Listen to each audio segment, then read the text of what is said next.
停！在马，过来交钱。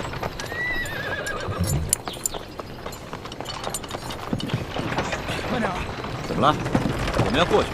废什么话？到那边交钱。交钱。军爷，我们过路要交什么钱啊？要想过关，先交税钱。哦，税钱。怎么不走了？主子，这军爷说了，他要收您的过路钱啊。哎呀，过路钱，你们天天在这收吗？这位军爷，你这收的什么钱？关口要道，过往商旅一律上交税钱2吊。可我们不是商人，为什么还要交税费？不管你是做什么的，只要从我这路口过，就得交钱。这大清立国30余年，怎么没有听过这样的规矩？少给我啰嗦！哎，干嘛？干嘛？哼，看你像个贵公子模样，2吊钱拿不出来，不想出钱就别从我这过。好，这钱我出，不过你得告诉我，是谁让你们在这收钱的？这是我们知县大人的命令，你还想怎么着？龙小爹，这一个小小的知县就敢巧立名目胡乱收费，再大点的官可了得呀！哎，回去告诉你们大人，就说他头上那顶乌纱帽很快就要保不住了，知道吗？我们知县大人朝廷里有人，就你们，算哪根葱啊？我们算……行了，咱先别说了，别耽误了主子的正事儿啊！哎，把钱拿过来。这次出巡，看来真是出对了。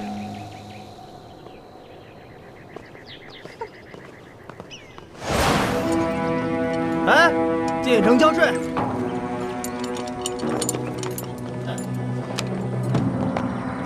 军爷，你们这儿进城还交钱啊？交啊，每车5钱。每车收5钱？又怎么了？主子，这位军爷说了，进城的车辆收税，每车5钱银子。车辆进城也要交税啊？你们还有没有王法？王法，知州大人就是这儿的王法，这命令可是知州大人亲自下的。来吧，给钱，行。哎，你们呀，真的不知道什么叫王法。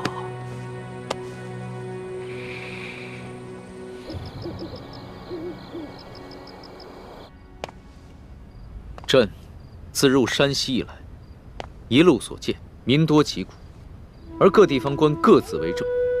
朕一日行100余里，竟连遇3处关口，巧立名目收取税费。过往商旅都被迫缴纳所谓道路修补款项，贪污之风可见一斑。念及民生之苦，朕实不能寐。老大，都记下来了吗？放心吧，全记下来了。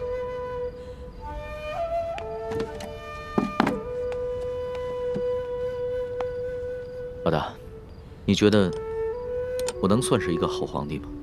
你呀，马马虎虎吧。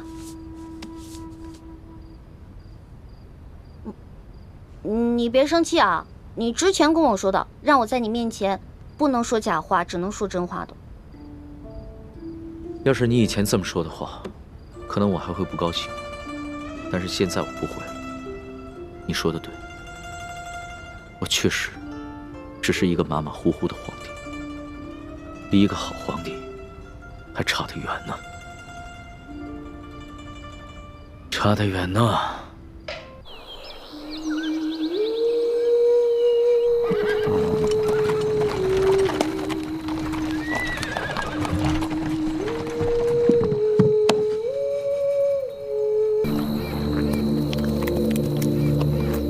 主子，这口井也是干的。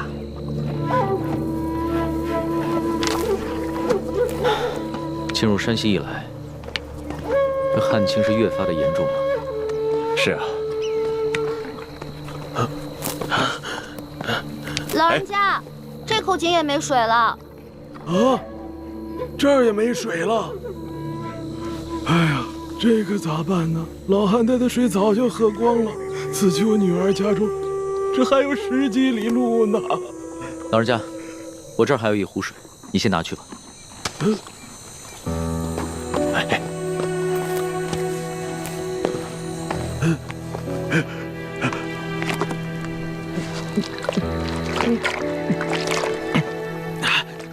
多谢，多谢。老人家，此次的旱情涉及多大的范围啊？多大范围？这方圆数百里，5万顷土地，12万人口，颗粒无收，颗粒无收啊！我活了70岁了，这是我见过的最严重的一次旱情呢。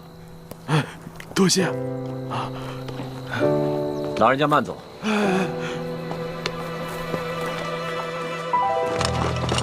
主子，启禀主子，这个小村庄有几十户人家，房子都挺干净的，咱们借宿没问题。只是这村子人烟稀少，好多房子都空着，显得有些诡异。为什么？这些民房都好好的，有一些一看还是新翻修过的，怎么会没人住呢？是啊，房子是挺新的，就是没人住。也许这儿不久之前遭过匪患吧。这户院子里倒是有炊烟冒出来，应该有人，我去看看。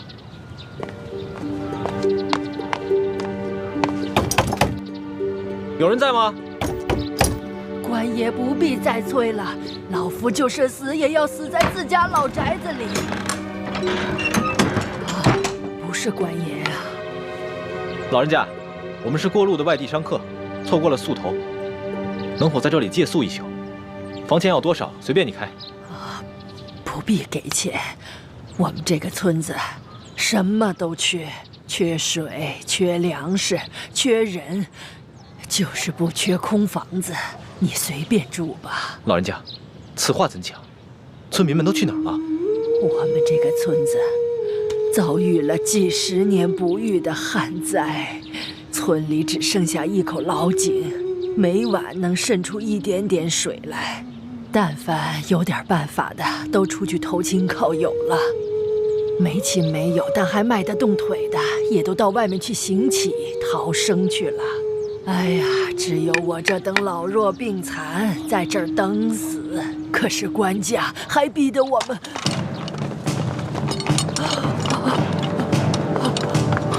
快，保护主子！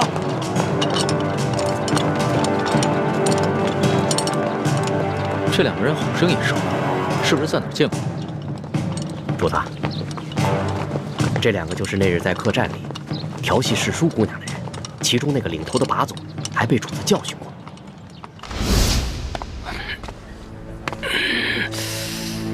怎么回事啊，老杨？这还是个高手呢。吃瘪了吧？哦，干什么？我问你干什么？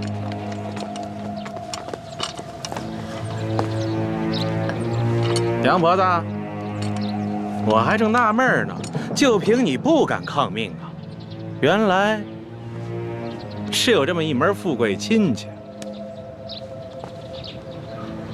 裘老板，你可别牵连无辜，老妇哪儿来的这等富贵亲戚？他们都是过路的客商，在我家借住一宿，明天就得赶路的。路过的客商，让我瞧瞧。哎，咱们是见过的是吧？啊？哟，姑娘，你也在这儿呢，真是缘分呐！你是谁啊？我根本不认识你。你还好意思说呢？那是在客栈喝醉了闹事，他就是被我教训的那个。哎呀，羞死人了！原来你还是个朝廷命官呀！那日你当众调戏我家的丫鬟，就已经失了体统。你还追到这个村子来，没完没了是吗？你老杨，咱们今天来办正事儿的，你还穿着官服，收敛一点。也对，老子懒得理这些外乡人。几位，老子是来办公差的啊！杨婆子，怎么着？今儿个你是搬呢，还是不搬呢？不搬，老夫就是死也要死在我自己的房子里面。你敢公然抗命是不是？你是不是不想活了？老人家，你是不是将房子作价卖给了他们？卖给他们？客官，这房子是老夫夫家留下来的祖产，房子后面还有几亩良田，老夫家祖孙几代人就靠这点良田生活。如今虽然不幸遭遇了旱灾，可老夫也舍不得变卖这个祖产呐。这个裘老板仗着官府里有人，随便给了仨瓜俩枣碎银，就要强行圈走咱们整村的房田地呀！你闭嘴！老不死！裘老板给你安置费已经是大发慈悲了，你还敢在这里计较或多或少的？你信不信我现在就捆了你？行了行了，杨婆子，圈地的文书是巡抚衙门发的，你向几个过路的客商诉苦，有用吗？可是在下听说，顺治爷曾下过明诏，废止圈地。几位是读书人吧？啊，哼，看着就像，带着那么一股子迂腐劲儿。古往今来，这皇帝总说王子犯法与庶民同罪，但谁曾见过哪个王子犯法真与庶民同罪？就算是在皇城根底下，那些王公大臣不也是一大片一大片的圈地吗？皇上不也是睁一只眼闭一只眼吗？几位是过路的客商，我劝你们别多管闲事。听清楚了吗，老太婆？明日一早，我就带人来这里破土强拆。届时你还没搬走的话，那我就把你埋在这破房子里。老夫就在这儿等着你们，我就是死也要死在我自己的老宅子里面。哼！巡抚衙门令，凡是胆敢公开对抗官府者，皆按谋反论处，格杀勿论。所以今天老子就是杀了你，也是在执行公务。最后再问你一遍，搬还是不搬？不搬。那明白了。你既然铁了心不搬了，那也好。那你今天晚上就吃得饱饱的，免得明天做个饿死鬼啊！呸！看什么看？小心我把你双眼给挖出来！哟，瞧瞧，富商家的丫鬟都不一样，脾气这么大，挖我眼珠子？来来，挖，退下！干什么？真想打架呀？看清楚，爷可是巡抚大人的直属亲兵，你们要是真敢跟我动手的话，那就是造反！来呀！老杨，几位，老杨，这几个人呢，出言不凡，气度也不凡，像是有些身份的，别节外生枝。先回去，啊，先回去。走，几位，请吧。梁婆子，到底搬还是不搬？你可要想清楚了。诸位，告辞。哎，主子，这几个混账东西不给他们点教训啊？这些都是虾兵蟹将，没用的。老人家，再多吃点吧。不瞒你们说，我都半个月没见米香了。不怕你们见笑，我都喝了5碗了。老人家，听说这山西旱情已经惊动了朝廷，朝廷也已经拨了大批的赈灾物资，你们都没有分到吗？赈灾物资？哎呦，咱老百姓连1粒米都没见到过，一点都没有分到，1颗米粒都没见到过。老人家，我看你这儿冷锅冷灶的也有一段时日了吧？不是圈地有安置费吗？为何不拿这些安置费去买些粮食啊？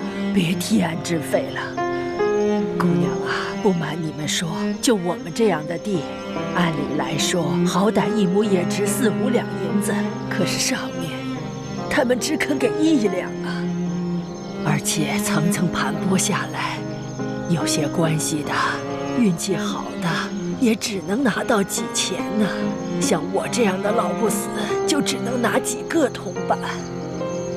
老人家，这圈地一事已经违反了朝廷的政令，你们为何不上告啊？告？去哪儿告啊？老夫的儿子先去县衙告状，被他们拉了出去，一顿毒打，还给他胡编了一个什么罪，被他们连打带拖，回来以后连伤带气的，没多久就扔下老夫去了。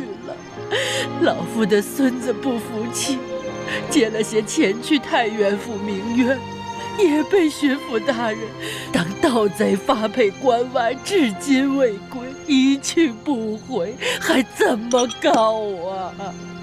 还有这等事？这山高皇帝远的，这圈地的人可是个通天的人。通天是当朝的大红人鳌拜，你知道吧？听说过。山西巡抚刘德昭，他就是鳌拜的门生，还有那个圈地的裘老板，他就是刘德昭寄娶的夫人的小舅子。您说还到哪儿去告啊？可是听说鳌拜不都已经被皇上给查办了吗？你知道吗？瘦死的骆驼比马大呀！鳌拜这些年提拔了多少门生亲信，他们都大权在握，盘根错节，连皇帝都忌惮他3分。不然为何皇上就只把鳌拜卷进了呢？这官场上的事儿说不清，万一哪一天鳌拜东山再起，可怎么办呢？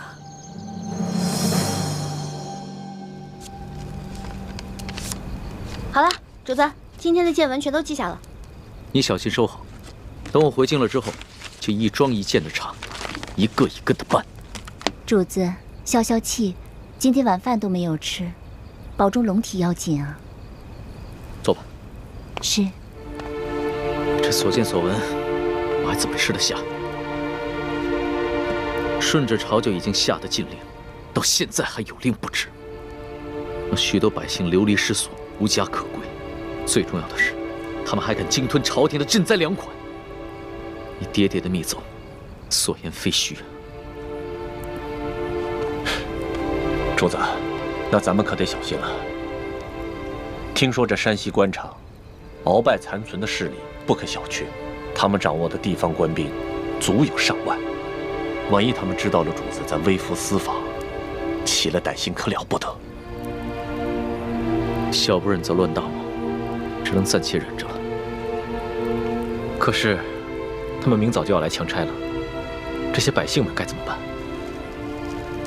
那个叫杨八狗的，还有刘德昭新老婆的那个小舅子裘贵吧，他们一个个都是心狠手辣的角色。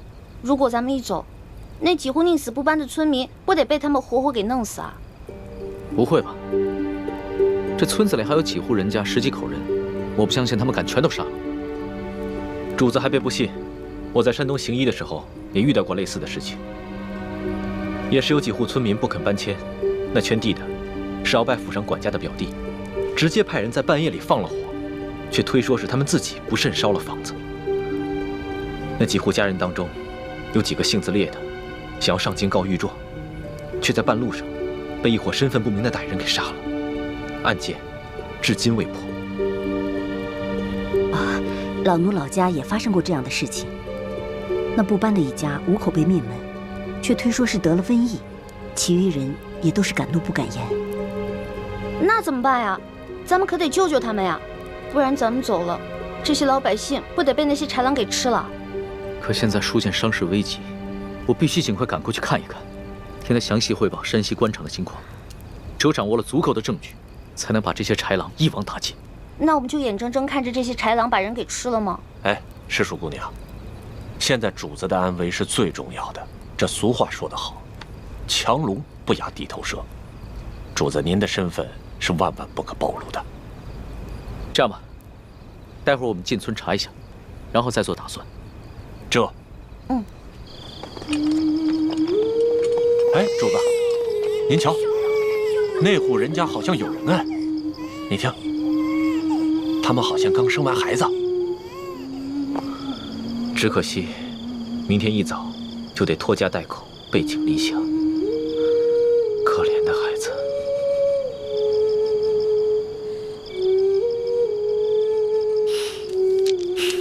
邹通，奴才在。把这个珠子送给他们的孩子，顺便打听一下他们家的情况。这。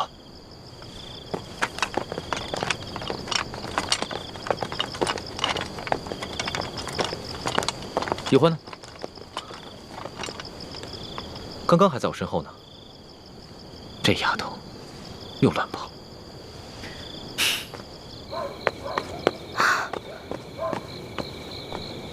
哎，我明明听到有人求救的呀！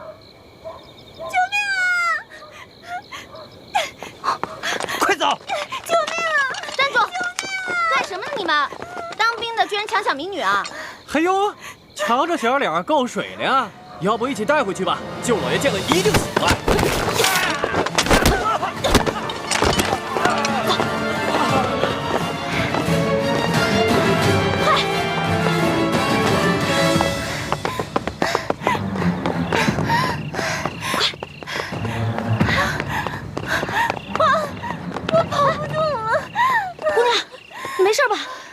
上来了！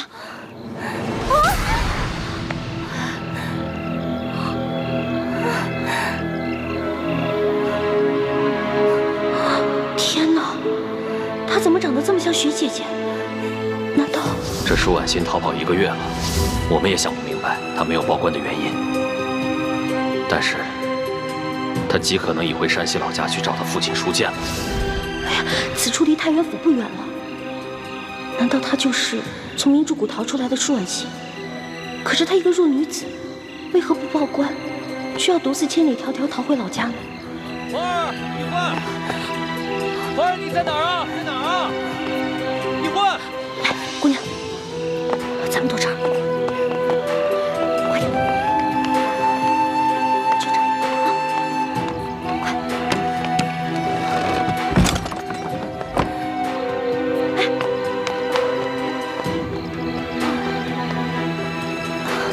姑娘，没事吧，姑娘？易欢，花儿，易欢。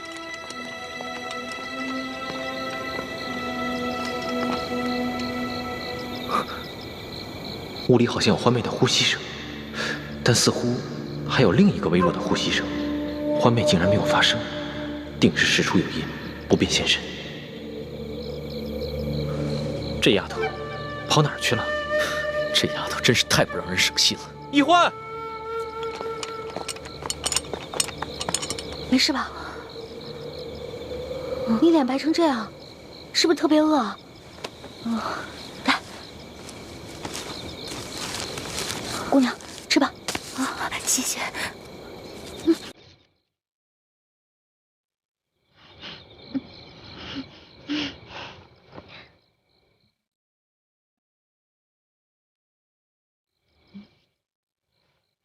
明明已经饿得不行了，还尽量注意吃相，不肯狼吞虎咽。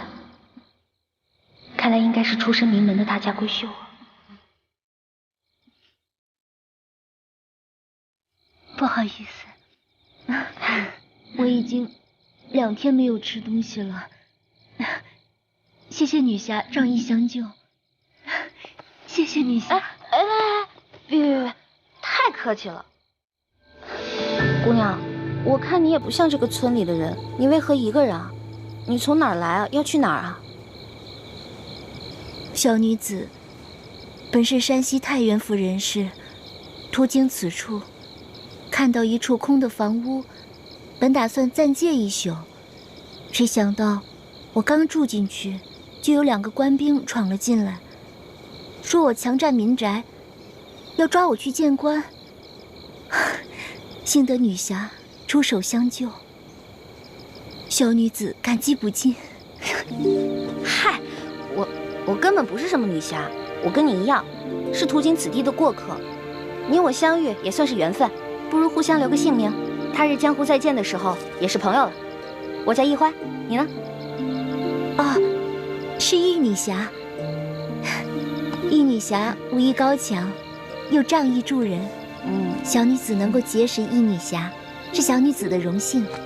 嗨，小女子的贱名不足为道，只是我这出门在外，身上的盘缠没有带足，易女侠家住何处啊？小女子平安回家之后，一定备下薄礼，登门致谢。口风倒是挺紧的，不肯说自己的姓名，反倒盘问起我来了。谢就不必了。我看咱俩年龄相仿，我是顺治12年5月初4生的，不知道该管你叫姐姐还是妹妹啊？小女子出生于顺治11年3月初8，可不就是舒婉欣的生辰？那你比我大，我应该叫你姐姐。姐姐，你一个人手无缚鸡之力，怎么就跑到这儿来了？也没个伴儿陪你啊？唉，2个月前，家父把我献给一个有权有势的男人，那个男人要在很多姑娘当中挑选妾室，我是备选之一。没想到我还没有到那个男人家，就阴差阳错被人劫走了。直到近日，我才侥幸逃出来。这个有权有势的男人，指的应该就是龙小弟了。还有此等事情啊？那你逃出来以后，为什么不去报官啊？你现在难道要去找那个有钱有势的男人啊？不是这样的。我未曾去报官，是因为那些劫走我的人固然可恶，但是我不恨他们，反而心存感激。为什么呀？家父把我献给那个有权有势的男人做妾，并非出于他的本意，实在是那个男人太有权势，家父不敢违逆。因此，我在心里早已发了誓，若被那男人选中为妾，那我便以死明志。其实那个男人有权有势，也是个不错的归宿啊。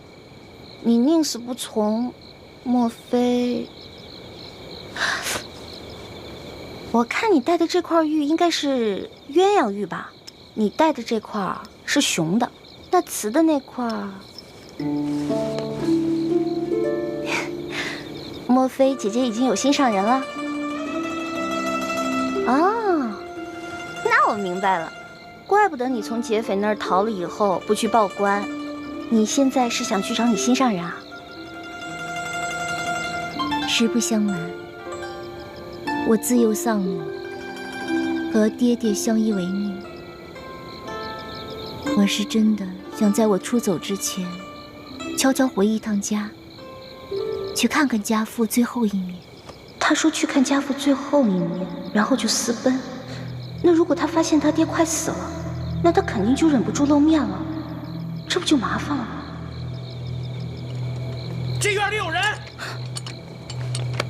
嘘，一群窝囊废，这事儿还得麻烦我。行了行了，想不到这姓杨的居然能听出我们的呼吸声，那我肯定应付不了，不如叫救命吧。不行啊，要是这样就惊动了龙小弟和索额图，那就更糟了。姐姐，我们躲到那边去吧。走。好。快。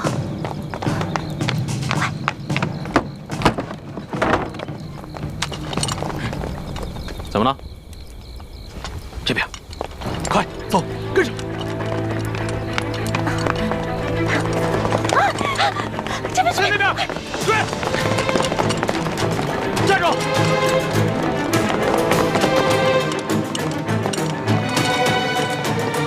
这一关到底跑哪儿去了？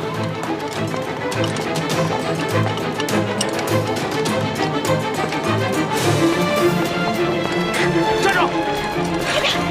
姐姐，姐姐，没事吧？别动，别动！你们干什么呀？不干什么，来啊，拿下带走。是。等会儿，你不是？哎，老杨，哎，这丫头不是跟那几个富商在一起的吗？啊，怎么了？我总觉得那几个富商没那么简单。找另外一个，这个不说，免得节外生枝啊。也行。兄弟们，把这个带走。是。快走！不行，姐姐，后面，姐姐，快走！雨翔，快点！姐姐，姐姐，别喊了，现在没那边有好多人声，去看看。好，老实点，走。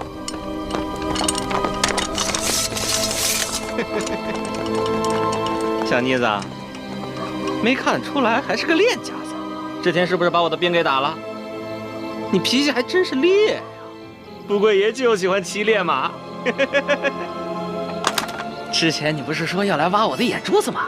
现在看来，只能是爷挖你的肉了。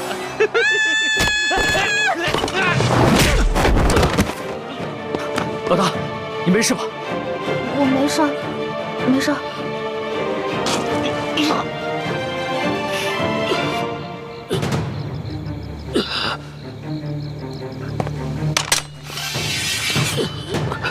你们别乱来，我可是朝廷命官。主子，他敢轻薄一环，死有余辜。你见杀了他已经便宜他了。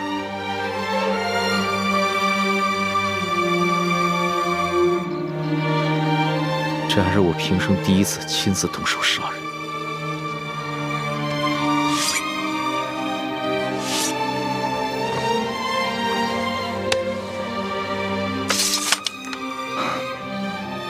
杀害朝廷命官可是大罪，这样一来，很容易暴露身份。杀了就杀了，想办法善后。这三更半夜的，你到处跑什么呀？喊你也不应，你知不知道我们很担心你啊？我是晚上没吃饱饭，本来想看看村里有没有什么鸡填饱一下肚子，结果找了一圈没有，就遇上这个坏蛋了。饿死鬼投胎啊！天天就想着吃，除了吃你还能知道什么呀？我还知道饿。你看看你这个妹妹，脑子里装的都是什么东西？陈妹从小生活艰苦，所以一有机会就惦记那张嘴，让主子见笑了。我知道，你们曾经都吃了不少苦，但现在跟了我，会保你们一世荣华富贵，再不受半点苦头。谢主子恩典。主子，光让我们两个不受苦也不行啊，你要让全天下的老百姓都不再受苦才是，这才是最重要的。我知道，我的老大虽然贪吃，但不贪心，更不自私，心里边天天装着天下百姓，真是我的良师益友啊！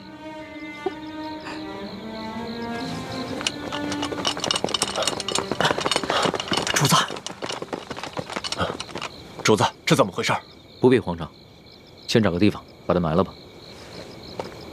这，来人呐，把他拖下去。这，快！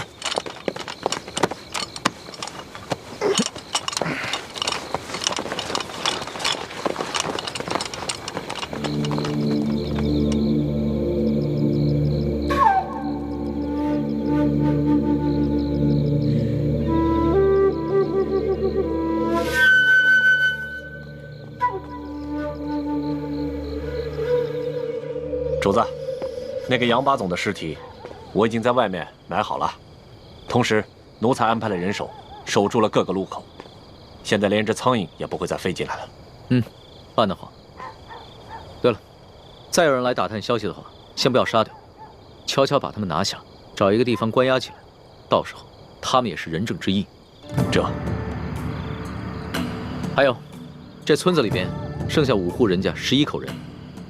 但他们全都是老弱病残。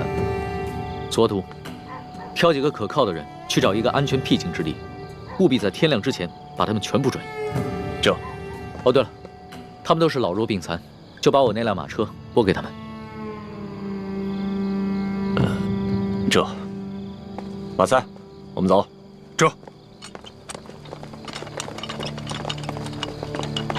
咱们也都准备一下，天一亮我们就要离开这个院子。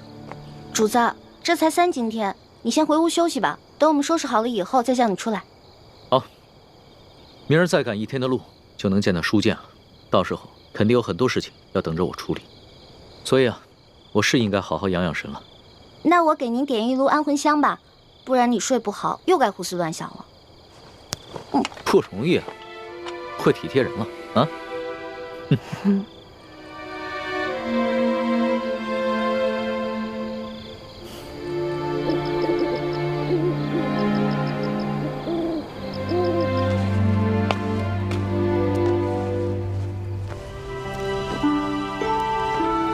主子睡着了。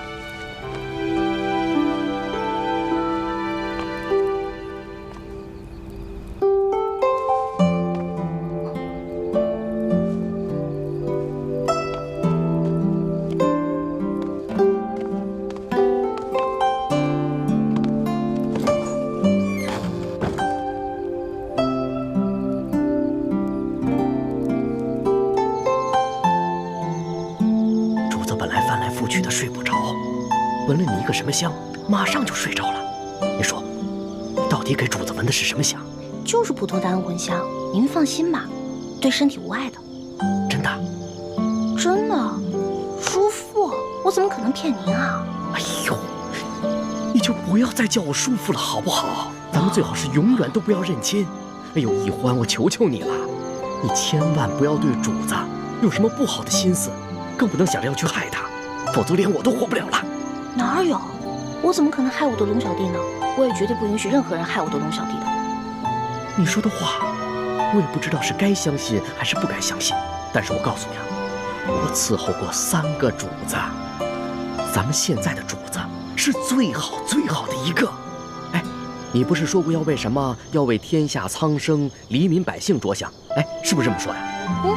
那你就更不要想着使什么坏心思，更不能害了主子，也不能连累我。哦，也不知道当初是谁帮着鳌拜给皇上一直下毒。那不也是迫不得已吗？再说鳌拜呀，也没有想害了主子，给主子下的药呢，主要是想扰乱他的心神，让他不能理朝政。可你们……哎呀，我们要想害他，在宫里早就害他了，何必等到现在呢？叔父，你就放120个心吧。说好了啊。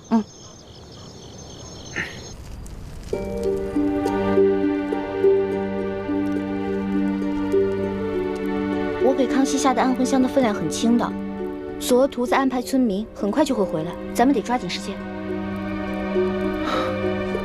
你能确定那姑娘就是舒婉欣吗？我看看。当然了，我生辰都对了，错不了。幸好她被刘德昭的小舅子给抢走了，否则被索额图发现，那可就麻烦了。可他现在落在恶霸手里，不定后果怎么样呢？咱们得去救他。都什么时候了，你居然还想着去救舒婉欣，怎么敌友不分呢？六师傅，他不是咱们的敌人，他是无辜的。他威胁到咱们的大业，那就是我们的敌人。可是你这话说的不对，六师傅。怎么不对了？我们替先帝报仇，光复大明，那才是大是大非。这些小事情根本就不用计较。六师傅，易欢说的没错，舒婉欣必须得救。他从明珠谷逃出来以后，一直没有报官说出自己的真实身份，是想着悄悄和自己的心上人私奔。但眼下他落在了刘德昭小舅子手里，为了自保，他很有可能说出自己的身份。刘德昭知道真相后，必定会上报朝廷。那样的话，倾城的身份也会暴露。可我们眼下怎么救呢？我们亦不熟悉路线，又不知道他们把人抢到了何处，而且这天就要亮了，实在是来不及啊。这样吧，一会儿我装病，留下来和那些村民一起去休养。等你们走之后，我就会悄悄地去找舒婉欣。如果她没有暴露身份的话，那我就会把她救出来，并把她送到明珠谷。倘若她暴露了自己的身份，那我只能杀了她，和所有知情的人以绝后患。六师傅，你不能这样。如果这样滥杀无辜的话，跟当年清军杀无辜的老百姓有什么区别啊？欢儿，你怎么跟六师傅说话呢？师傅，你别生气啊。一欢他就是这样，说话不知轻重。我看要不这样吧，如果这个舒婉欣说出了自己的真实身份，那六师傅就把那些知情人士杀了，留舒婉欣一条命，把她送回明珠谷就是了。是啊，六师傅，那些狗仗人势的东西本来就死有余辜，杀了也算是替天行道。但是舒婉欣是无辜的，我们不能伤害她。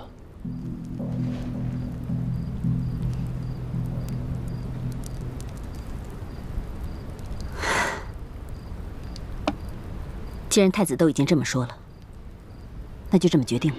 谢谢刘师傅。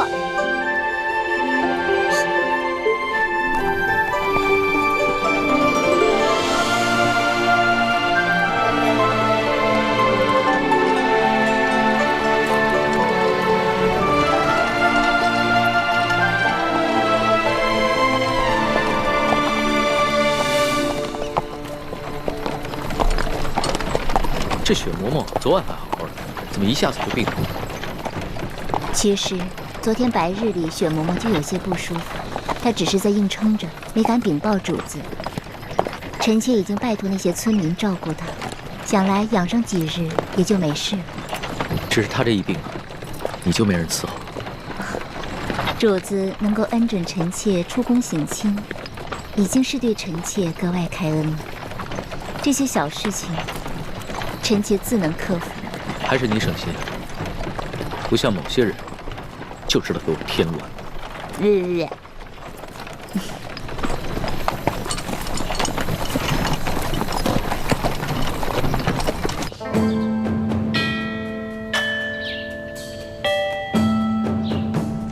左徒派人送来了密奏，说皇上已经进了山西境内，应该很快就能悄悄地见到书剑了。这是皇上第一次微服出京，只愿皇上能托皇祖母的福，顺顺利利、平平安安的就好。玄烨他是爱新觉罗的子孙，他若是只在紫禁城的方寸之间长大，他怎么能够管好这万里江山？让他出去历练历练也好啊。纵然会有一些波折意外，但皇上乃天子之命，也必定能化险为夷。皇后不必太过担忧。妾身别的倒不担忧，只是不放心这李氏兄妹二人。你放心吧，哀家再三的嘱咐索图和李德福，让他们盯牢了李氏兄妹。况且李氏兄妹若要真的有图谋不轨，那在这宫里头早就应该下手了。既然他们没有异常举动，就说明他们的目标并不是暗害皇上。此次山西之行也能让皇上和我们大家都能看清楚，这李氏兄妹值不值得信任。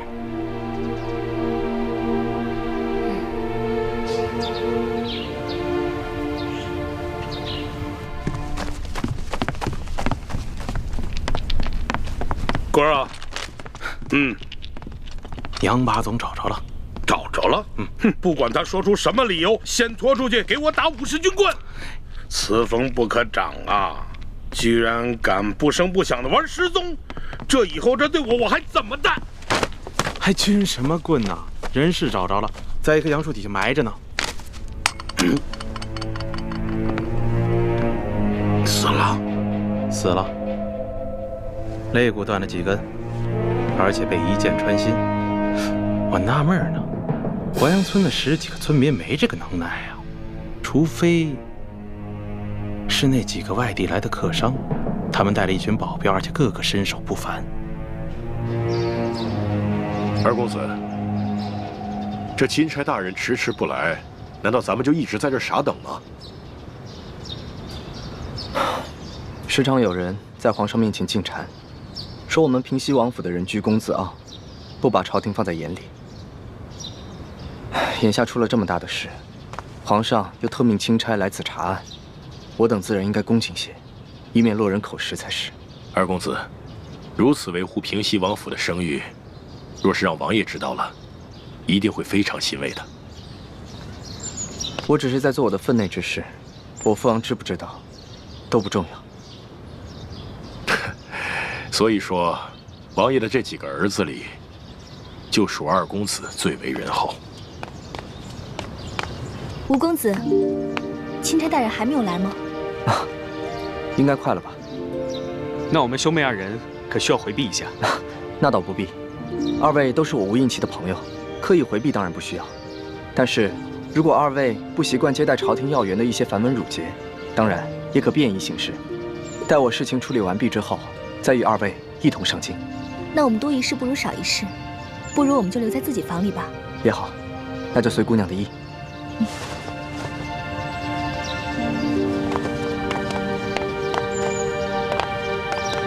秋贵啊，你的意思是说，杨把总是被这几个客商所杀？要我看，不但杨把总是被他们杀的，连那10几个失踪的淮阳村民，也跟他们脱不了干系。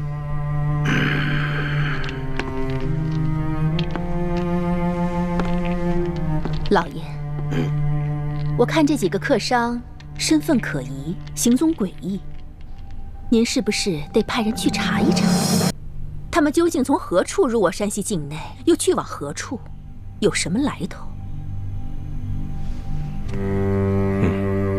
香娥，卑职在。此事就交由你去办。卑职遵命。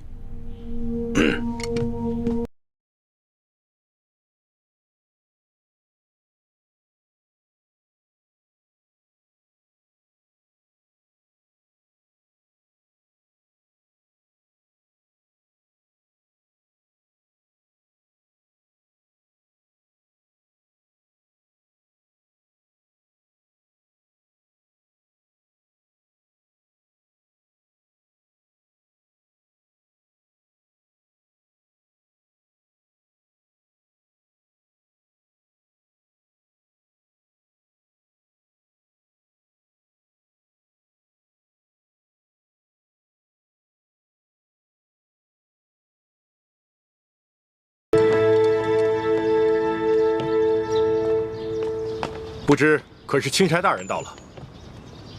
正是。2位是？卑职乃平西王麾下副将石青红。这位是我家2公子。你说的不错，这位就是钦差大人，姓龙，龙大人。吴应奇参见钦差大人，大人辛苦了。2公子果然是风神如玉，真是一表人才啊！是，虎父无犬子啊！钦差大人过奖了。啊，对了，2公子，这皇上特意命我悄悄护送丽嫔出宫探望舒大人。吴应奇拜见丽嫔娘娘。免礼。此事切勿声张，就我们几个人知道。卑职明白。舒大人现在的情况怎么样了？至今一直昏迷未醒。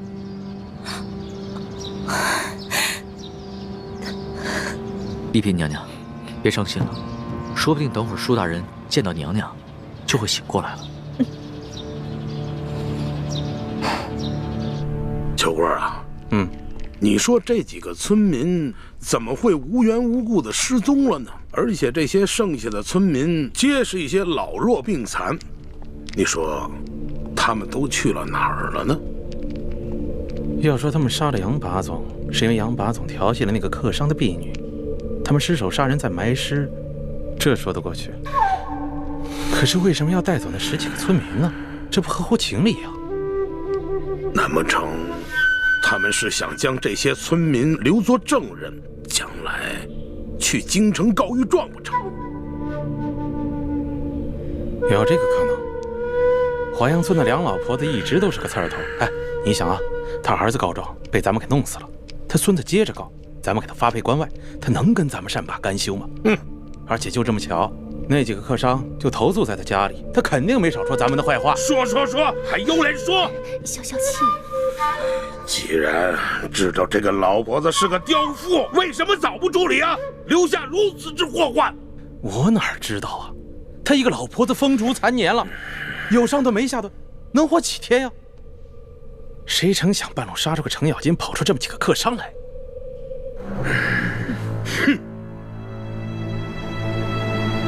听密报说，这书建前1个月以前曾向皇上上了一道密折，举报我和整个山西官场的官员。当时皇上忙于敖中堂的事情，所以将此密折留中未发。现在敖中堂已经被皇上给捐尽了，看来这皇上可以腾出手来，有时间整顿吏治了。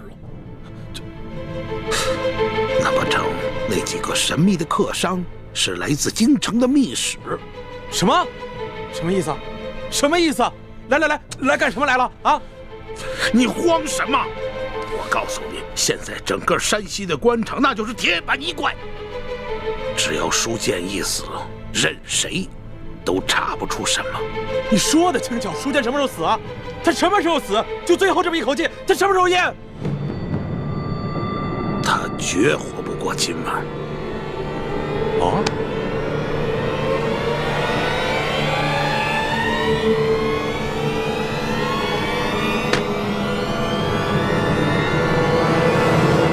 龙大人，您陪着丽嫔娘娘先去探望舒大人，卑职带着手下把这驿馆里里外外都搜查一遍，布置好安防。好，去吧。这，走。丽嫔娘娘，龙大人，这边请。娘娘，二公子，二公子，刚刚我家老爷醒过来了。当真是皇恩浩荡啊！这丽嫔娘娘和钦差大人一过来，舒大人就醒了。看来真是被本钦差给说对了，舒大人一定是知道丽嫔娘娘要来探望他，激起了他的求生欲望，所以他就醒了。多谢大人吉言，这都是托了皇上的福。二公子，那就请带路吧。是。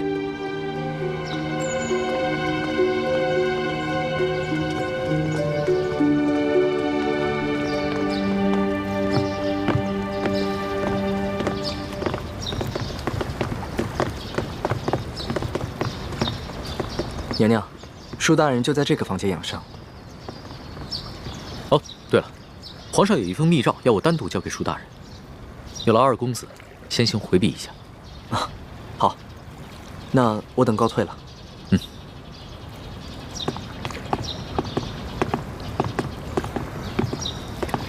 你们也先都退下吧。是。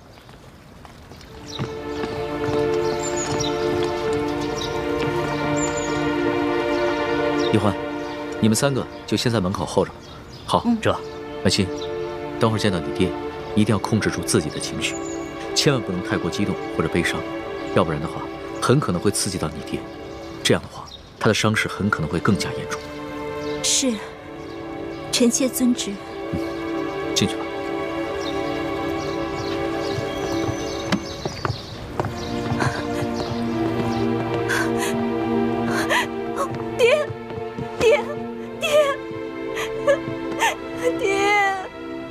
舒爱卿，舒爱卿，舒哥哥，怎么办啊？你说这书剑会不会认出徐姐姐是假冒的？谁也没想到书剑还能醒过来。事到如今，只能随机应变了。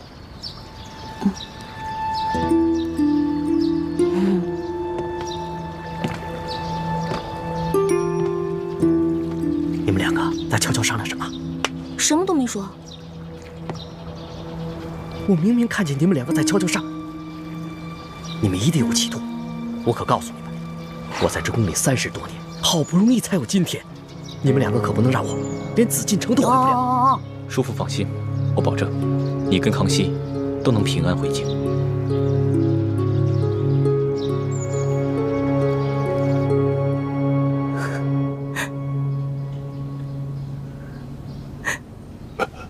皇上，先别急着起来，安心躺着。舒爱卿，不仅朕来看你了，你看看，还有谁一起来了？爹，你是？我是婉欣啊。婉欣，你怎么还戴着面纱呀？啊，臣妾有喜有忧，都糊涂了。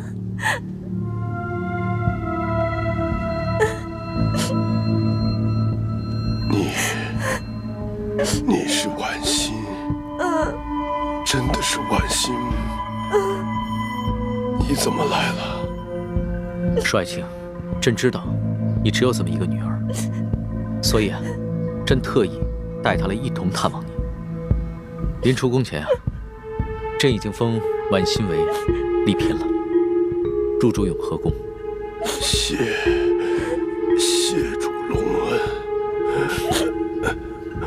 婉欣啊，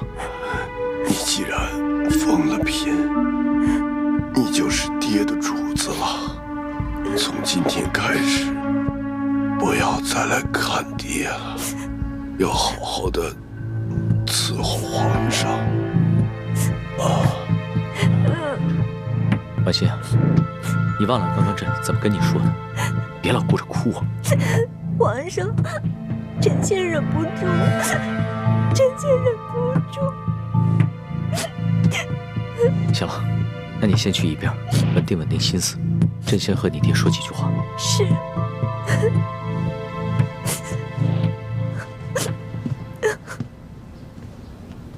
说爱卿，朕这一次千里迢迢赶来，一是为了核实你密奏中的几件大事，第二是为了亲自调查你遇刺，你到底是被谁所刺？为什么他们要行刺于你？他们是不是因为知道你给朕上了密奏，想要灭口？不是灭口，是想要金钥匙。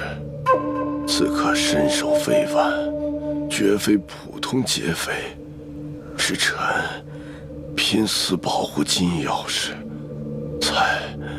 才被打成了重伤。那你这么说的话，凶手应该已经知道了金钥匙的秘密。你能不能认得出来，他们的身手到底是出自哪里？不知道，臣只知道，在事发的前一天晚上，平西王府秘密的派了个人来。舒爱卿，婉心，快倒水来。是。舒爱卿，舒爱卿。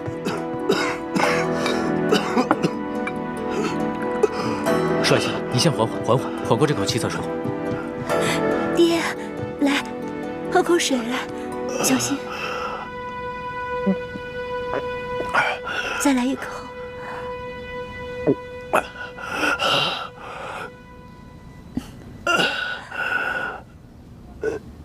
怎么样，好些了吗？你刚刚说的平西王，平西王派谁来？派他来做什么？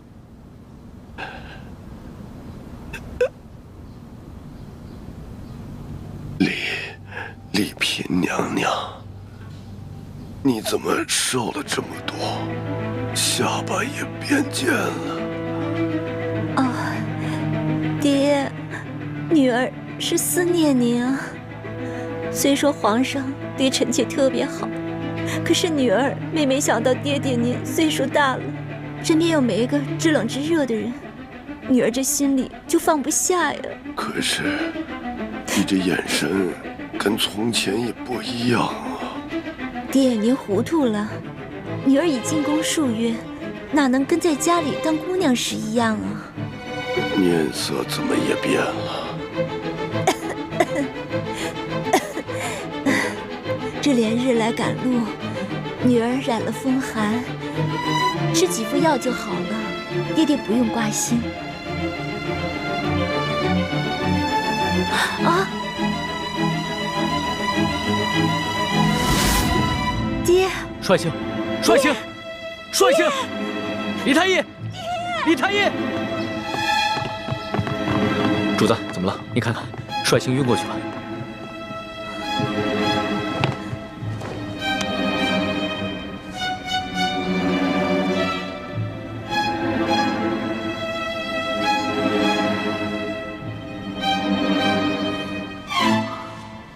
主子，舒大人的脉象很不好，只怕随时都可能。啊！那可还有救？朕尽量一试。只是舒大人本就重伤未愈，又元气大伤，好不容易见到了主子，还有丽嫔娘娘，难免心情激动，多说了一些话，自然便撑不住了。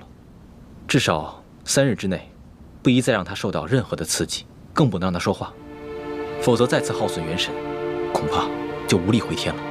知道了，你先去煎药吧。臣遵旨。丽嫔娘娘，主子，要不然咱们也先出去吧，让舒大人好好在这儿静养一下。李德福，你留在这儿，亲自照顾舒剑。这。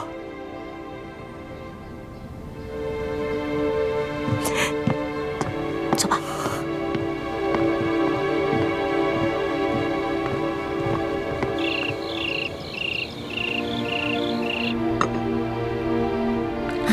真没想到，这个书剑受了那么重的伤，居然还能发现我跟舒婉欣的细微不同。多亏我在他的水里下了迷魂药，把书剑迷晕了。婉欣，快到温水了。是。舒婉欣，舒婉欣。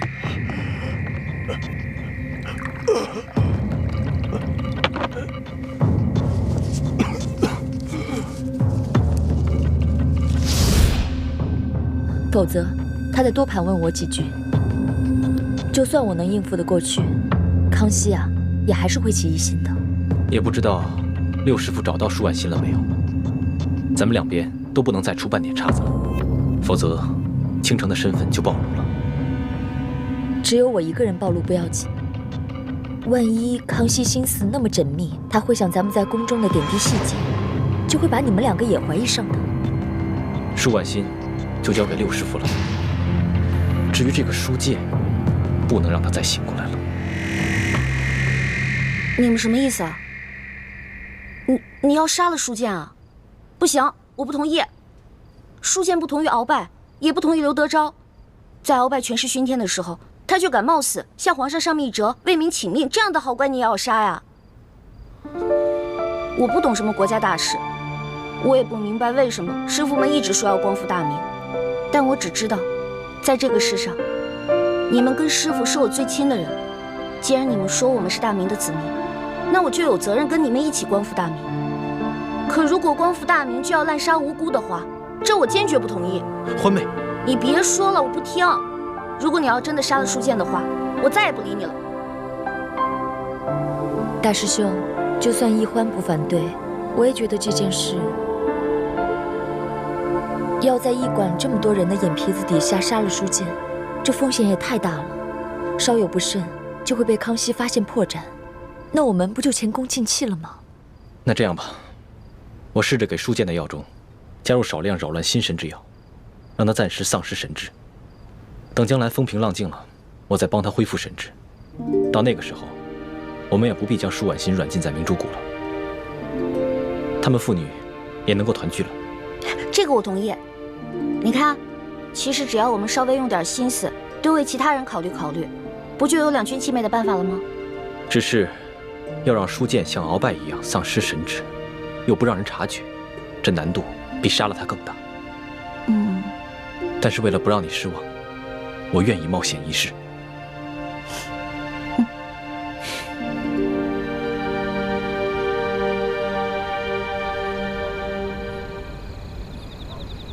二公子，本钦差听舒大人说，就在案发的前一晚，平西王爷曾经派人来找过你。不错，事发前一晚，我父王确实派人来找过我，只因为我等刚出云南境内，就遭遇了一股劫匪。不仅我父王进贡的一些云南特产，还有一些值钱的财物，全都被劫匪给劫走了。哦，我父王十分震怒，所以就派人过来追问详情。我与石副将把情况禀报清楚之后，他们就返回滇都去复命了。怎么了？龙大人有什么疑问吗？啊，没有什么疑问，本钦差不过就是随口问问罢了。不知钦差大人还有别的要问的吗？没事。那卑职先行告退了。好。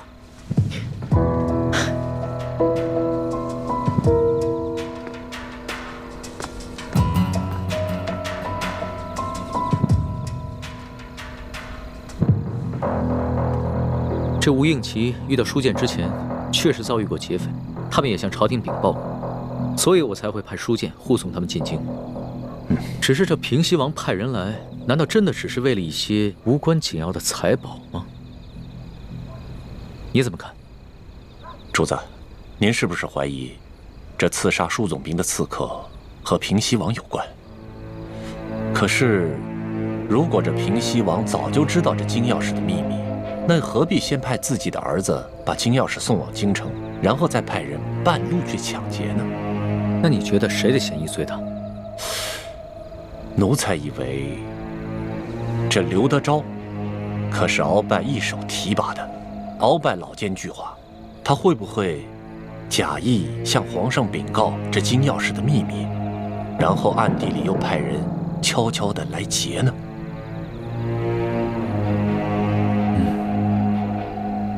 主子，主子，书剑大人他没了。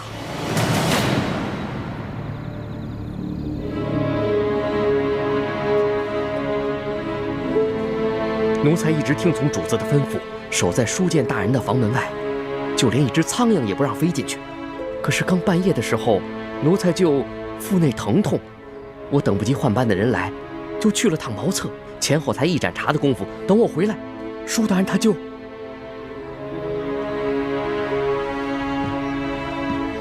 人还是软的，确实刚刚过去。父亲，父亲，父亲！娘娘，娘娘，钦差大人还在旁边呢。爹，父亲。李太医，晚饭之前我还跟你探望过书剑，当时他的脉象不是一直很平稳，当时确实有所好转，只是不知怎么突然就……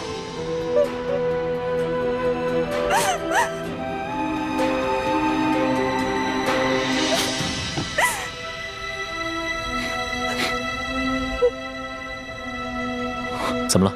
有什么发现吗？舒大人身上有一股辽山参的味道，但是卑职所开的药方中并无此物。辽山参，此药有毒吗？此药无毒，但舒总兵重伤之下命在旦夕，此时用大补之药，反倒成了他的催命符。所以你的意思，舒大人是被毒死的，是吗？可以这么说。舒大人冒死为民请命，如果还有人毒害他，那这个人就是是非不分、丧心病狂了。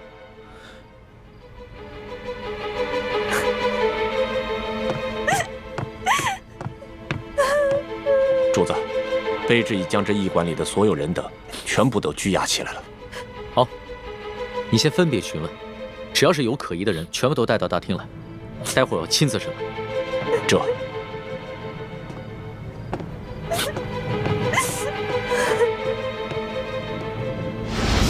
朱哥哥，你实在让我太失望了。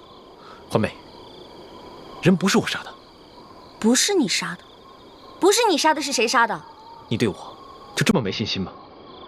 今夜我在叔父的饭菜里放了一些泻药，等他腹痛去了茅房，我正准备悄悄潜入书剑的房间，为他服下迷魂丹，不料我却发现。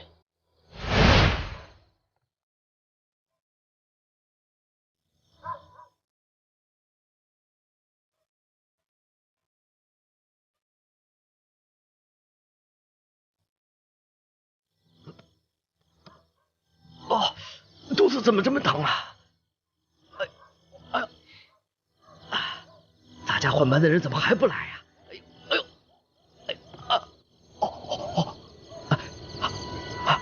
哎呦，算了。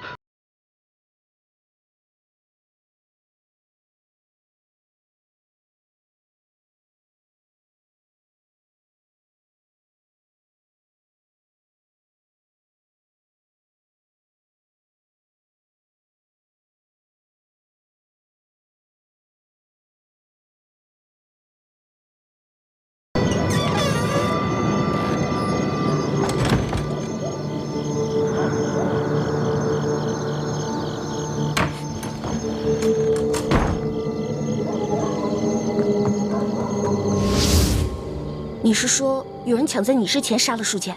没错，而且那个人我们都认识，是这个驿馆的驿丞。驿丞？驿丞为什么要杀舒剑啊？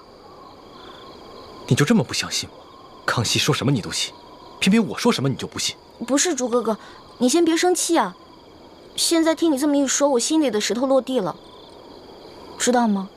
如果你为了光复大明，变成了心狠手辣、不择手段的人，那样我会很难过、很失望的。你放心，光复大明是我一生的责任，我无法逃避，只能全力以赴。但是在我心里，永远把你放在最重要的位置。你的朱哥哥宁愿死，也绝不会让你失望，让你憎恨。朱哥哥，你能不能别这样看着我呀？你跟我说的这些话让我觉得压力特别大。你不要觉得有压力，这是我对你的心。至于你对我的心，都听听你的意愿，我绝不勉强。你说那个奕成为什么要杀舒剑啊？早不杀晚不杀，偏偏这个时候杀他。我也不知道。康熙已经命索额图挨个审问所有的人。我虽然没有办法出面拆穿奕成，但这个小小的驿馆，早就被索额图所带领的大内侍卫在暗中包围，外人根本无法进入。要想查出在夜间行迹可疑之人，并非难事。糟了，这樊姐姐叶哥哥还在驿馆当中呢，他们会不会被索额图当成疑凶啊？小师妹，我们没事，放心吧。叶哥哥，没事就好。小师妹，大师兄，我们又见面了。叶师弟，你送给欢妹的金手镯很好看，我替她谢谢你。我本来想让她把那手镯戴上，好歹别辜负了你一片心意，但她自己不愿意戴，所以……叶哥哥，我现在的身份是钦差大臣的丫鬟，所以我身上不能带贵重的东西。不过你放心吧，我把那个金手镯已经好好的收藏起来了。不带就不带吧，收好就行了。大师兄，索额图已经找我们问过话了，有吴应奇作保，他也不敢为难我们。那就好。如果不出所料的话，康熙应该很快就会查出是奕成下的毒。不，真正毒死舒剑的不是奕成。舒剑伤情好转，肯定是吴应奇和石青红不愿意看到的。而正巧师姐的房间就在石青红和吴应奇的对面，所以今天晚上我也让师姐多留意一点他们那边的动静。我一直观察着对面的房间，结果发现石青红悄悄从房间溜去。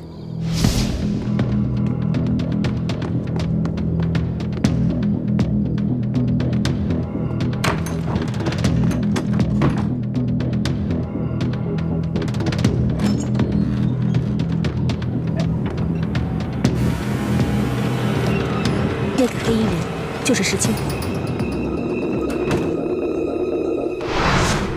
难道今晚潜入舒剑房间的，除了我跟奕成，还有石青红？没错。大师兄，我们何不借此机会，挑起康熙跟吴三桂之间的矛盾呢？这是一个好机会。叶师弟，你一向心思缜密，思虑周全，如果你能把所有的心思都用在光复大明的大业上，我相信你爹和师傅们一定会很开心的。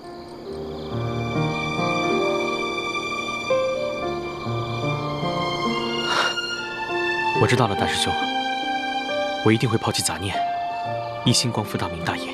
好，但愿你能说到做到。啊，此处不是说话之地。索额图已经将驿馆的人通通绑起来，等着康熙亲自审问了。我和叶师弟也得赶紧先回房间了，你们也快点去听审吧。好，注意安全。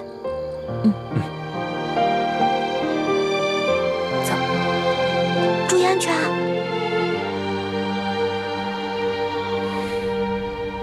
钦差大人明察，小的只是路过舒大人房间，看见门口无人守卫，放心不下，这才进去看了一眼。怎么会是小的下药杀了舒大人呢？你还敢狡辩？本官已经问得清清楚楚，李太医开的药方中根本就没有疗山参。药铺的伙计也已经证实，今天下午你确实去买过这种药。驿馆的人也看到你夜半之时悄悄进过厨房。大人饶命！大人，小的是看着舒大人近日身子虚弱，想帮他进补，小的也不知道这补药居然还会杀人呢。到了现在你还敢抵赖，真的以为本官好欺骗是吧？你一个小小的驿丞，怎么会有胆子谋杀朝廷命官？肯定是有幕后主使。你最好从实给我招来，说不定我还能留你一命。回禀大人，小的冤枉。小的在药里面确实放了疗山参，但舒大人却非死于小人之手。今晚，小的端着药碗去给舒大人送药。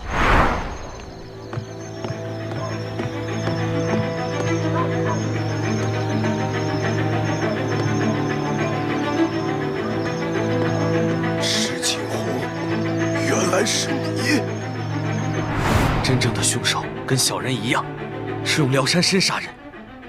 小的听见舒大人在临死之前亲口喊出了真凶的名字，就是石青红。混账！你血口喷人！钦差大人，卑职今天晚上一直在二公子房间陪二公子下棋，这一点，二公子可以为卑职作证。不错，钦差大人，今晚石青红一直在我屋里与我对弈，直到听到舒大人身故的消息，我们俩才一起出来。钦差大人，此事非同小可。石青红是卑职的人，此事可是牵涉到平西王府的清誉。我父王历来是效忠朝廷，效忠皇上。我吴应奇也是深受我父王的教诲，对朝廷对皇上，那是忠心不二。还望钦差大人明察。二公子请坐吧，这点本官自有主张。石青红，你既是整晚都与二公子待在一起，那可有别人作证啊？房中并无他人。房间既无他人，那谁知道你是不是在包庇他呢？这位姑娘，似乎对吴某有些敌意。休得无礼！这平西王乃是国之栋梁，朝中良臣，不可无端猜测。倒是你奕成，你虽已承认有杀人的动机，可究竟是谁指使你这么干？无人指使，是小的与舒大人有私人恩怨。舒大人官拜3品，你一介小小议程，恐怕连给舒大人提鞋都轮不上，何来私人恩怨之说呀？不瞒大人，舒大人曾经因为小事给了小的一马鞭，小的就此怀恨在心。但舒大人确实不是小的杀的，还望大人好好审问石青红。够了！我平西王府与你素昧平生，你为何硬要将这屎盆子扣在我平西王府头上？小的确实亲耳听见舒大人临死的时候说的是你的名字，小人没有撒谎。你石青红，不得鲁莽。钦差大人自有公道。奕成，你本就是一个小小的议程，哪有胆子谋害朝廷命官？你最好老老实实的说出你的幕后主使，要不然的话，很可能会罪加一等，连累你的家人。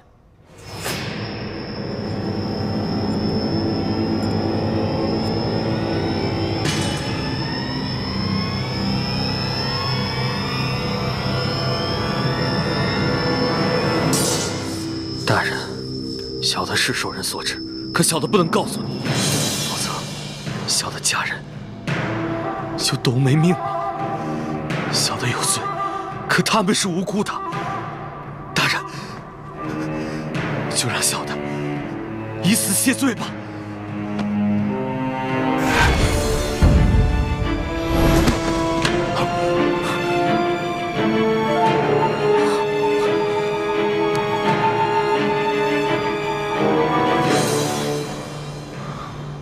他舌下藏了见血封喉的毒药，见势不妙，便咬破蜡丸自尽了。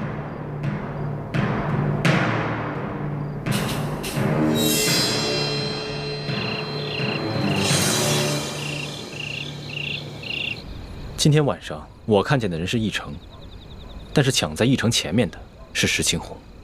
看来想对舒剑不利的，应该有3路人马。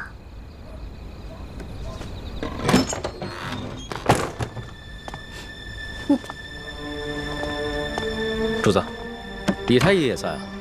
一嫔娘娘悲伤过度，我来给娘娘诊脉，开一些疏散之药。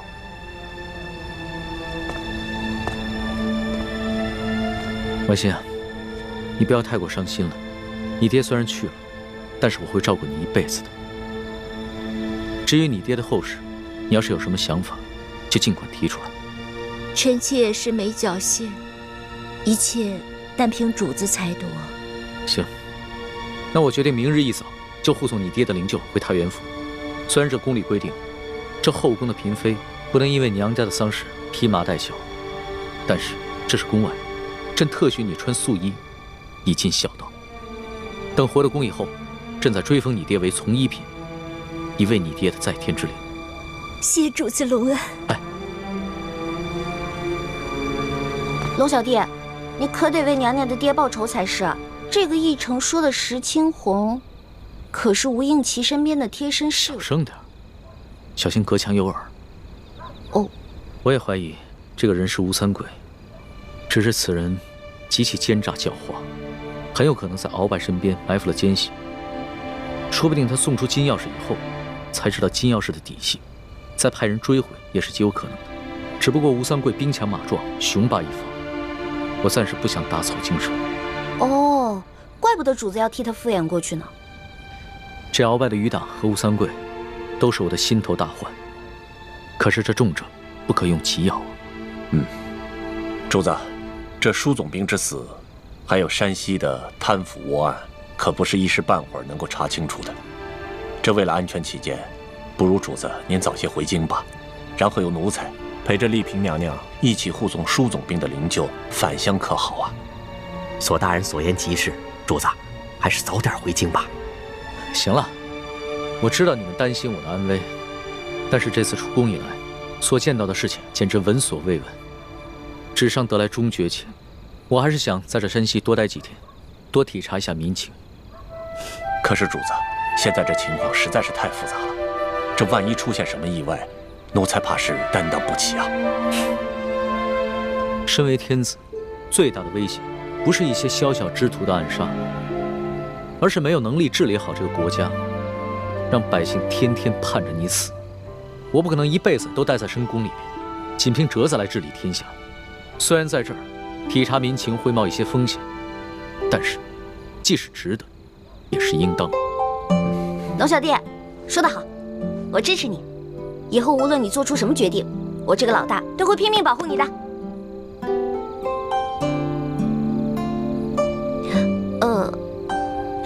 反正龙小弟说过，大清吹牛不上税嘛。老大，你虽然力有不逮，但其心可嘉。你这份情，我领了。主子，通宵审案，这天都快亮了，主子还是早点休息吧，保重龙体要紧。我哪还睡得着啊？天一亮，我们就出发吧。这。